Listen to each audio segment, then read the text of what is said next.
welcome to the Bare Bones podcast, lockdown edition special.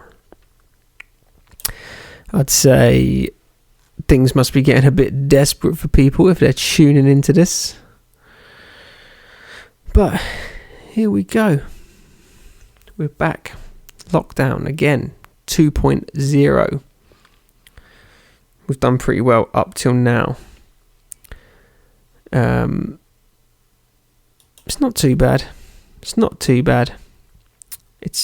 been a little bit different to the last one. As a sort of natural introvert, I bloody love a lockdown. I get a lot done. The last one, I was in a different house with a lot of housemates, so there was more going on, more conversation. You had a little chance to escape yourself. This time round, I'm in a different house. There's just two of us here, just me and Lauren. Which is, it's fine. It's really relaxing. I've got plenty of renovation work to do on the house. I haven't really got a proper creative space set up yet. Although saying that, the last couple of days I've moved in to what will be the new studio. Still though, I've got, there's jib missing off the walls. There's still no power. I'm running extension leads from one room to here, and I don't want to get everything out. Do you know what I mean? I don't want to get fully set up because I'm only going to have to take it all down again when we start plastering, decorating, whatever. So I'm sort of working on a bit of a budget.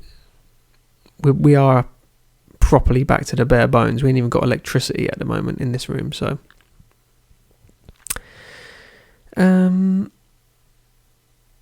it's been alright so far. I think not so much today, but a few days ago, I did have a couple of days where I was a bit sort of lost. I just didn't know what to do with myself, And I think that was part of the problem. I was sure that I had to be doing something. And I've, come to terms with the fact that I don't, and that I'm not wasting this lockdown by wasting it. It's fine. I haven't got to be making something or recording something or painting something.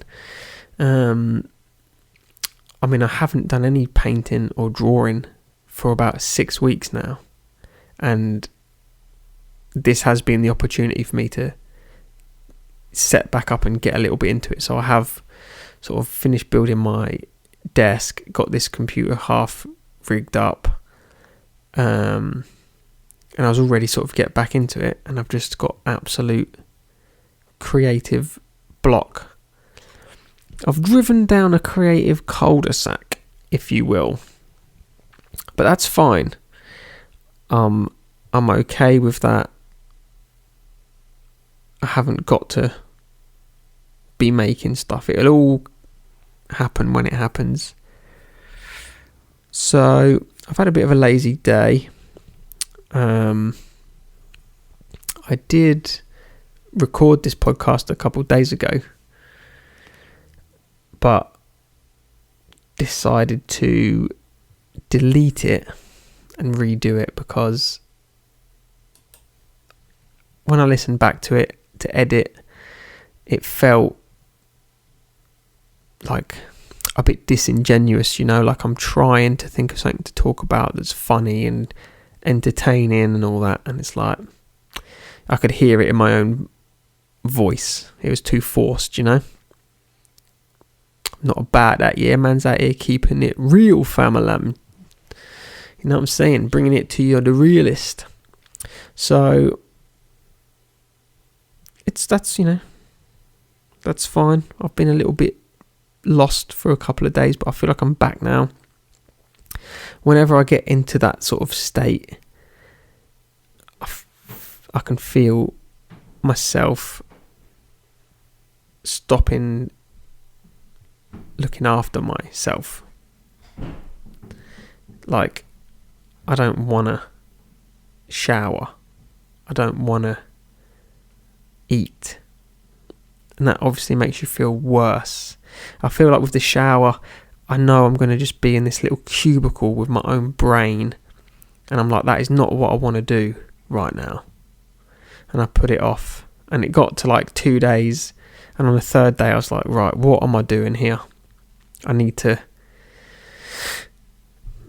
sort myself out. So I got up, had a shower, had some food, forced myself to go for a walk. I felt way better for it. Sleep better, feel better, smell better. But, I hear people all the time going, in lockdown, if you achieve nothing all day, that's fine. And I used to think, why are people so stressed about it? But I'm sort of there this time a little bit. And it is. If that is all you do that day, get up and you don't do anything today, just eat, drink loads of water, have a shower. That is the bare minimum that you need to do. And that is all you need to do. And I actually feel like I've done well for doing that the last couple of days. But as I say, I've been sort of getting back out there. I made a few phone calls, chatted to a few mates, and I'm feeling good again. So I thought, this is the time. Hop back on the mic, and yeah, just have another go. I'm not trying to talk about shit that I don't really want to talk about. So that's fine. There's nothing to be embarrassed about there, about being a bit lazy. That's fine. If that's what you want to do with your lockdown, that is fine. So don't feel like you got to push yourself, and don't be embarrassed if you do nothing. I feel like I don't really get embarrassed anymore that much. Those days were sort of drilled out of me when I was younger by my dad, constantly embarrassing me at every potential opportunity. He did well. He used to make it his mission to embarrass me, my brother, and my sister at every opportunity. Every opportunity. He'd be there. Back in the day when people used to come and knock on your door. You coming out? I say, yeah, I'm coming out. We'll wander off down the street. My dad's hanging out the door, yelling down the road, "Woo, Alex!" I'm like, what? Love you. Classic dad behaviour. And it's like, when you're at school, that sort of thing's horrendous. You want to be cool. You want to kind of fit in, or at least just under the radar. School's terrible like that. I've already spoke about the Marmite sandwich incident. Oof. Could have been the first podcast, maybe, was it? I don't know. But such a minor thing. But at school, oh man, just horrific. It's like the same when if you've got a female teacher and you put your hand up, or you go, "Mom," "Oh my days, did you just call her mum? Alex just called the teacher mum." He was like, "Oh, shut up, innit?" We've all done it. We've all done it, man. Didn't mean nothing by it, yeah?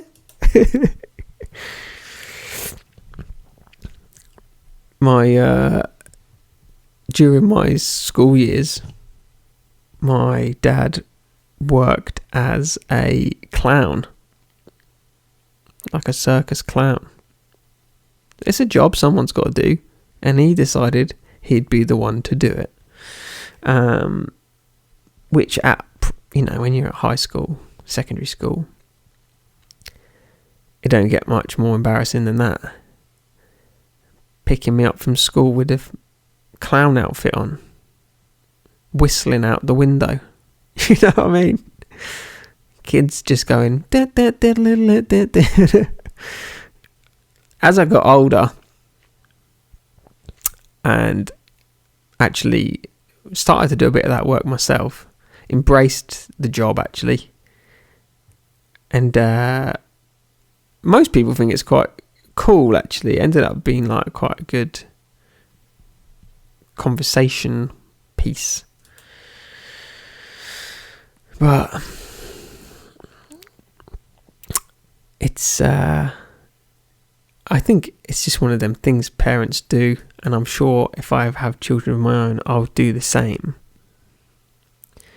If anything, just to prove that no one really cares, no one's listening. It doesn't matter, you don't know most of these people. If they hear you, we'd be in the supermarket and my dad would be like, "Yeah, you can do whatever you want." No one's listening. I'd be like, "Shut up." And he'd just be shouting out random things really loud. We'd just be looking at some like jam or like baked beans or something, and he'd just go, "Toilet seats." I'd be like, "What are you doing? Shut up." But obviously I've realised now, no one is listening. No one cares. You shouldn't be there trying to, impress these people that you don't know.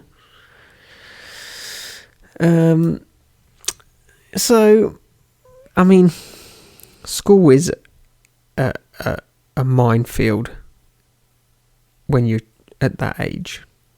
I can remember having, you had to have the right shoes, loafers, preferably with a little buckle on the front, which I didn't have.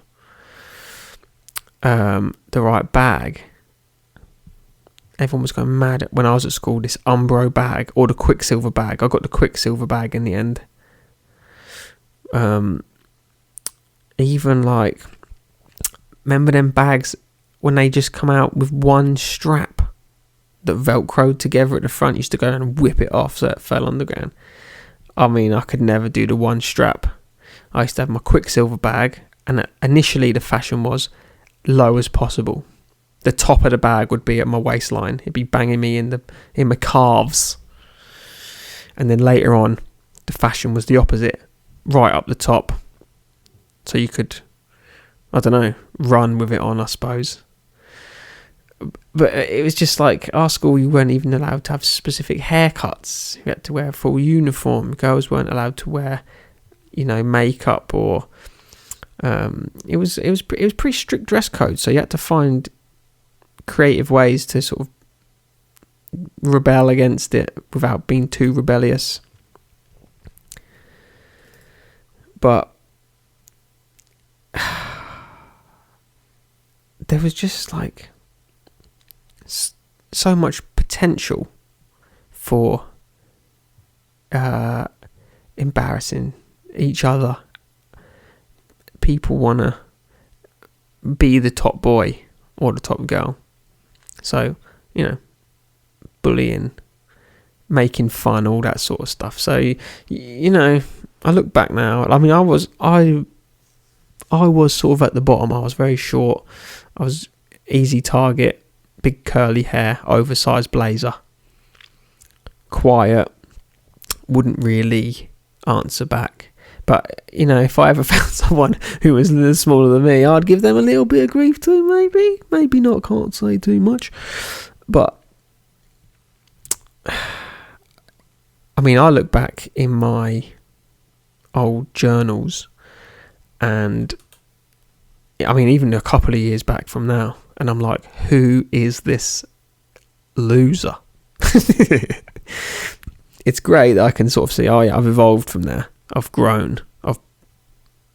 I've sort of become a more well-rounded human. But especially when I look back at school, the things that were so trivial that you were so concerned about, worried about, really embarrassing. Yeah, like, what was I so worried about? But I mean, I've been unpacking boxes lately and found a few. Had a little flick through a couple of old ones, and there's some shockers in there. There is some shockers in there, I can tell you. And I did see one. I must have been about 14, 15. And I was on holiday with my parents. Of course I was with my parents. I was 14, 15. And I was at the very glamorous, fashionable location of a folk music festival. Now, the first time I ever went to a folk music festival, I was expecting probably what you're thinking now. Some old man on a bale of hay with a banjo. And it's not too far from the truth, if I'm completely honest. But there's a lot of bands that are in the folk genre you wouldn't think about. And there's obviously like folk rock and whatever. So even at that age, with the very limited musical ability I had, I could appreciate the quality of these musicians.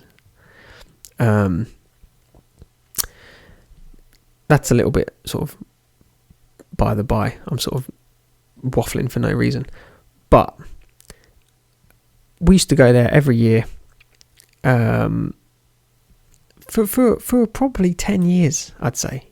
My dad had a gig there doing circus skills workshops, right? So I had a little bit of work there for myself. I could teach some kids to juggle, do some spinning plates, unicycles, just messing around. I'd get paid for it. We'd all get a free entry to the festival, and it was good. And I had a group of friends I'd meet up with every year. Almost that whole 10 years, 12 years, whatever. And we started when we were probably 13, 14. And so when it come to an end, we were like, 20 nearly, Near the end, people stopped coming. Obviously, I stopped going. You have your own thing going on at that point. But that we all sort of grew together, and we'd only see each other for like 2 weeks of every year. So it was good. It was like a break from reality. But you had friends, but they didn't know your background or your other friends. It was like a clean slate. And their parents are into the same thing you're into. We used to get on quite well. It was good. And this particular time, I was, whatever I was, 14, 15 or something. My sister had met a girl. And I thought, oh, hello. And we ended up wandering around the campsite. This was a camping festival. Wandering around the campsite area in an evening together. I think we might have even held hands. It's pretty pimp. And everything seemed to be going well. And there was like a big building that had like a kitchen in it and storage, whatever.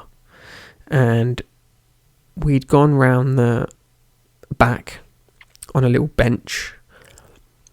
Didn't want to be seen by the parents. Too cool for that. And things was going quite well. I'm telling her my rubbish jokes. She's laughing. I'm trying to be interesting. I'm probably being about 12 different personalities, just like that actually as a first date technique for me I took that with me throughout my whole adult life, of just panic and just talk until, if you throw enough shit, some of it's going to stick. That's the philosophy. I just used to be like, and eventually you'd say something that they liked, and then you're like, okay, now I know what, I can calm down a bit. We can talk about something. I haven't got to pretend to be cool or funny or interesting or quiet or loud or just chaos. Anyway, this is like the origins of all the bad stuff. We're there. We're on the bench. Everything's cool. It's getting a bit dark. It's probably, summertime, so it's probably like 10:30 at night. I'm out, late-ish. And I've sort of thought, right, I'm going to give her a smooch. I've gone for the lean in. I've closed my eyes, but I'm just peeking through my eyelashes a little bit. She's gone in for the lean in too. So I'm like, decent. This is happening. I've leaned in. Just as I'm about 10 mil away, I'm a centimetre away from contact. There must have been a guy just to the side of the building that I couldn't see, who was pissing, or I don't know what he was doing there. He just let out this ripper monster burp, BAP! And I let out, I suppose what can only be described as a scream. Not so much a scream, but we're going in for the kiss. She's coming in for the kiss. Burp. And I went, ah! Ah! And she's obviously jumped back because of what I've done. And she was like, what's that? And and I said, I don't know. He sounded maybe like a bear.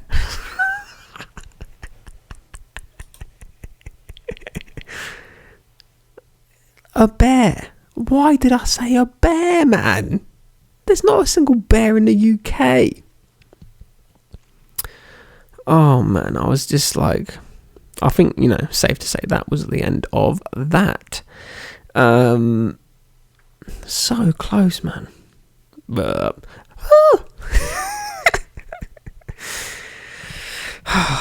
but anyway, after that, things didn't end there.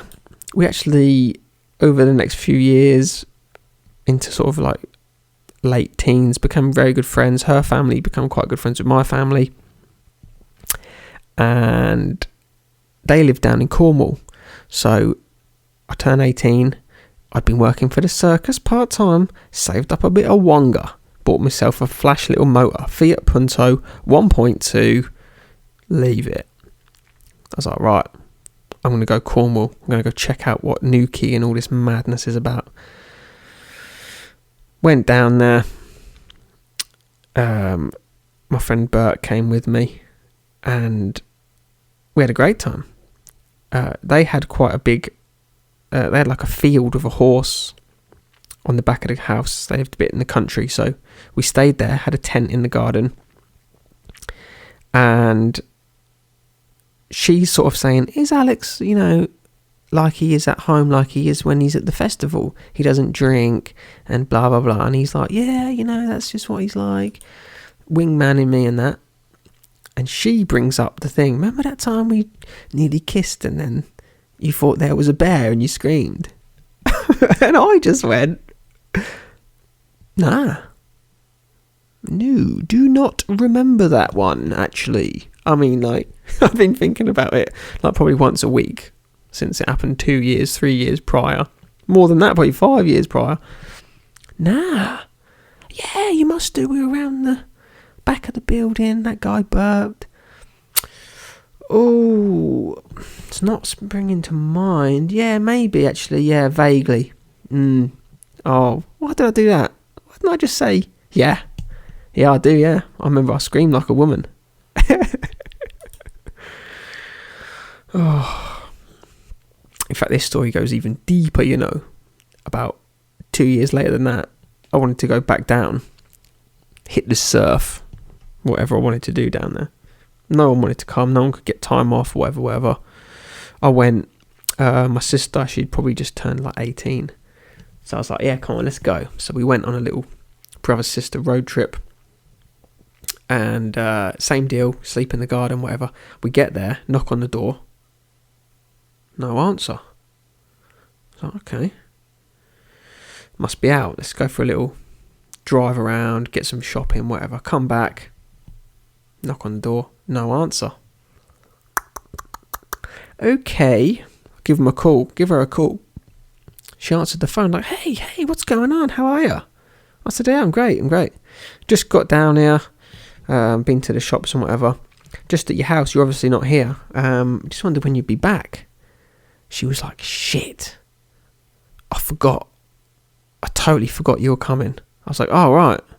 Where are you? I'm in Corfu at the moment. Yeah, so I got a last minute offer. I've gone on a little holiday. I was like, oh, okay. Well, that's cool. Can I still camp in your back garden? She said, well, not really. We're renting the house out. There'll probably be people there. So I was like, okay, cool. Yeah, no dramas. Don't worry about it. It's fine. Why I was so casual about it, I don't know. So now I'm in Cornwall. Nowhere to stay. We drive back to the main road, and across the road's a farm. I was like, let's just try this place. I knocked on the farmer's door and was like, hey man, look, this is what's happened. If I chuck you like, a few pound, can I camp in one of these fields of yours? He said, yeah, I actually have one out the back that I like rent out. I went back there, sure enough, there's like 4 or 5 other people camping there. He said, and if you want to get up and do a bit of work on the farm in the morning, you can do reduced price if you want. I was like, oh yeah, sweet, okay. So it turns out it was a llama farm.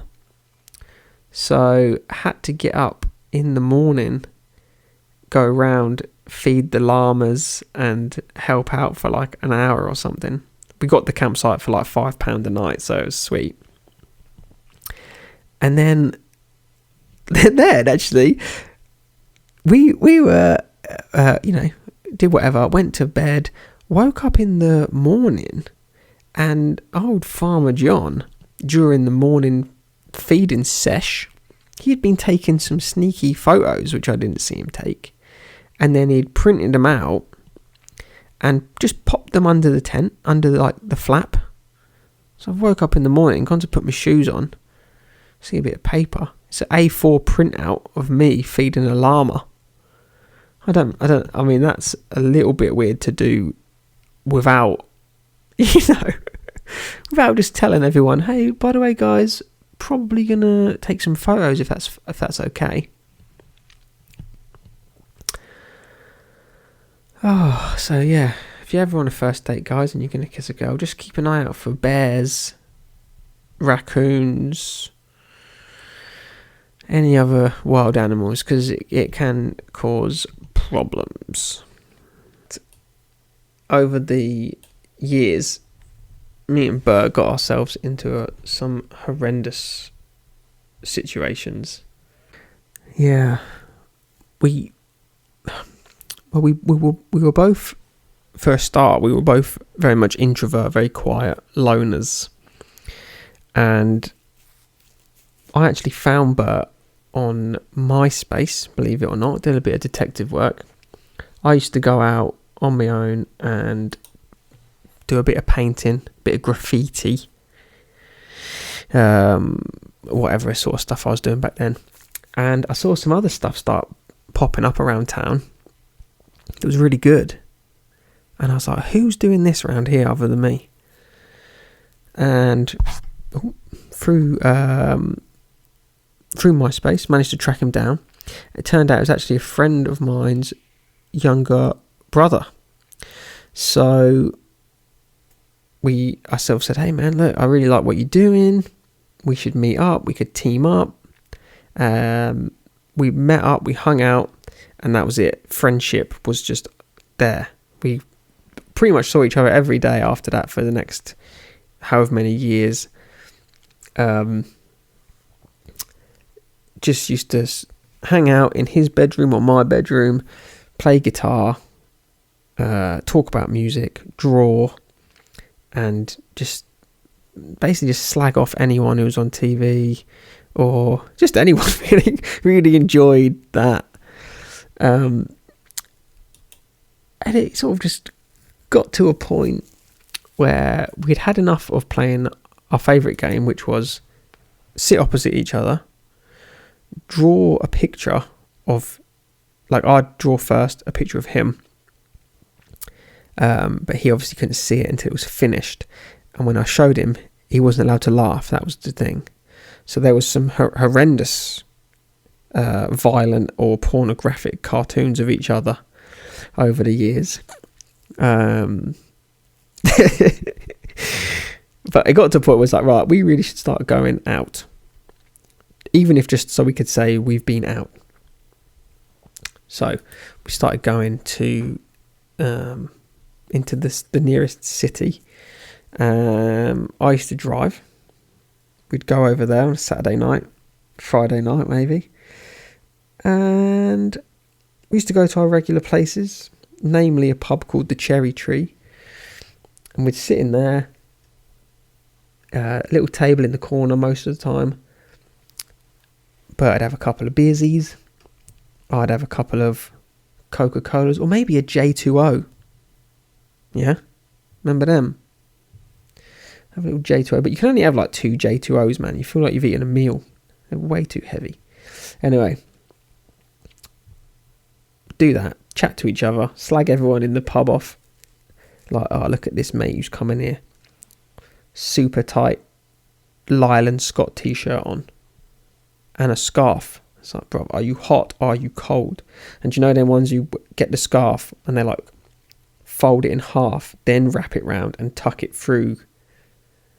You know what I mean? Them knobheads. There's definitely people listening to this go, oh, I used to wear my scarf like that. Yeah, you did, yeah. Knobhead. But we'd do that, then we'd go home. Then, one time, we're sat at our usual table, and these two, you know, nice enough looking girls come and sit down next to us. And they're like, hey, do you mind if we sit with you? There's some guys who just are like annoying us, and can we sit with you guys? And we were like, sure. So they were chatting amongst themselves. We're chatting amongst ourselves.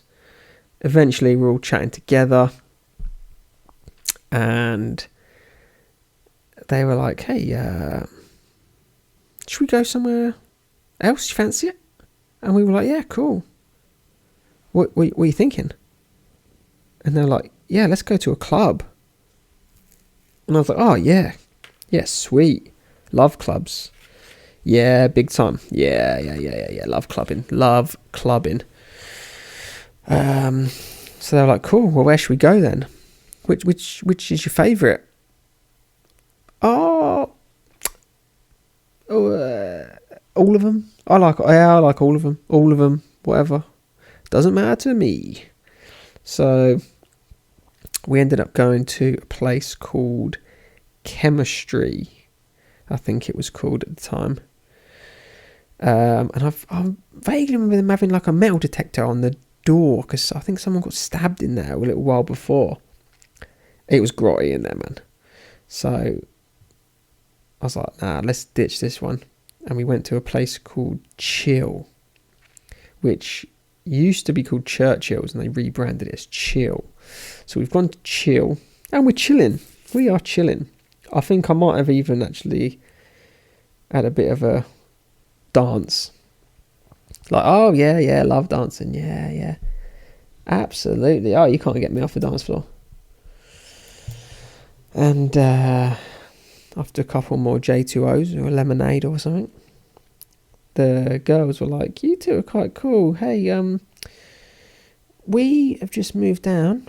to go to uni here, and we've got a house on the sort of edge of town.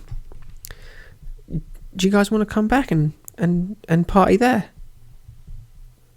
And we tried to be all casual about it, you know. Yeah, cool, whatever. So like off we go, and we're walking them home, and we leave the club, say goodbye to the bouncers on the way out. You know when you do that, when you go, yeah, cheers mate, yeah, see you later. Like they've done nothing for you. Why are you thanking them? They just stood outside the whole time. Yeah, sweet mate, see you later. Yeah, all he's done all night is tell people they can't come in because they've got the wrong shoes on, which is still a mad thing England's got going on. Nah mate, you can't come in, you've got trainers on. It's like, oh, I'm sorry, I can't come in. I might bring this grotty establishment down with my fresh new trainers. I better go and put on some loafers. We're walking out. It's about half an hour, 40 minutes, the opposite direction that we need to go, but we're doing our thing. So we get there, and as we're walking out, they say, yeah, we live in here, there's another girl here, and my brother is here, he's like second year, whatever. We'll just go in and check that they're not awake, or, you know, having a quiet night, or they're not having a party, or whatever. So yeah, cool. In they go, and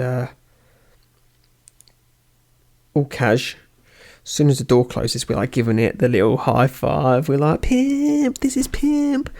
I knew we should come out. This is what it's all about, man. We're so pimp. Anyway, about 10 minutes go by and they're not back out. So I'm like, Bert, knock on the door, mate. And he's like, you knock on the door. So I give it a little knock on the door, and this like lad answers, and he's like, all right, mate. And I'm like, yeah, hello, mate. We were just wondering where the girls are. They said to wait here for a couple of minutes, just checking everything's cool. And he's like leaned back behind the door like, oh, girls, there's a couple of lads out here, they said they were you. Do you know them? And they both went, no. Nah, I don't know. And he was like, all right. And I was like, no. We've just spent the evening with them, and we've just walked them home. And they said to wait here. I don't know why they're saying that. Because I had to like explain what on earth am I doing at this geezer's front door. And then he out of nowhere just pops this question at me. All right, what's their names then? Mind blank immediately. And you know when you're doing that, and as I'm trying to say the name, he went, yeah, I thought so. It just closed the door. And then he closed it, and as he's closed it, Bert has just gone, Chantel, it's Chantel, mate. I was like, oh my god, right, okay, time to walk home then, is it? 40 minutes back to town, talking about how mental that was. Drive home, maybe get a kebab, just so we seem like we've had a good night when we get in. See my mum. Oh yeah, kebab, yeah, good one, real good one. Oh my god. So, I mean, there's literally, I'm remembering more and more of these sort of stories now. I'm gonna save them.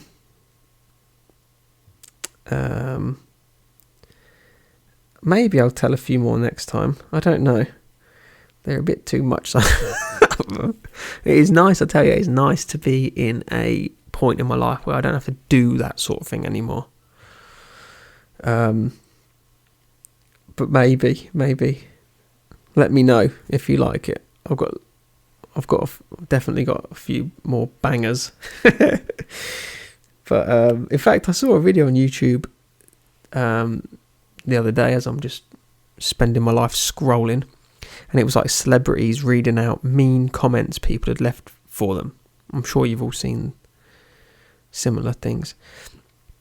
And I remember when people used to put their picture on Facebook or whatever and be like, roast me. And people used to go hard. People used to go in on them, man. And I was like, I don't know if I could take that. Because people, I mean, this was commenting on people you didn't even know. You saw the picture and you used to just go for it. So I was like, I thought about doing it the other day. And then I'll read out the best ones. But this is going to be, a lot of it's going to be people that know me. So I'm like, it might get a bit too personal, a bit too Percy. We'll see. I might do it. I'll put it out on Instagram if I want everyone to just roast me, and I'll read the best ones. But don't be just doing it, yeah? Don't be just sending me loads of abusive messages because I've mentioned it. I'll let you know if I want to do it, alright? Don't be just like sending me messages like, your haircut shit, you look like, you know. Let's just hang off on that for a bit. But yeah, hope you've enjoyed this. Hope you're enjoying your lockdown. Just chill, go with the flow, man. Don't stress yourself. Don't mug yourself off. And if you do nothing, then do nothing. Just eat a good meal, drink some water, go for a walk, have a shower. That's all you got to do. Bare minimum. And you will feel better for doing it, I promise you. But until next time, stay safe. Give your mum a call. She misses you. Sayonara.